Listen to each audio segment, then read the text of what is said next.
طالبانو د کابل ادارې د بیلابیلو ارګانونو لخوا شوې ادعاوې رد کړې.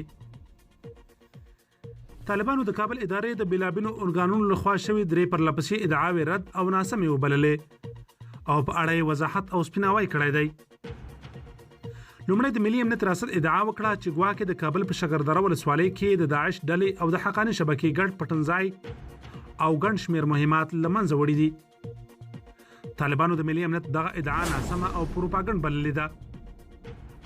په دې حق له طالب بیان ذبیح الله مجاهد ویلي موږ له داعش سره هیڅ ډول مشترکات نه لرو، له هغوی سره مو درنې جګړې کړي او له هیواده مو ورک کړي دي.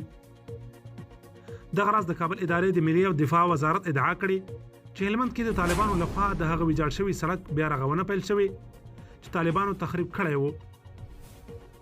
خو طالب بیان قاری یوسف احمدي بیا دغه ادعا هم ناسمه بللې ده.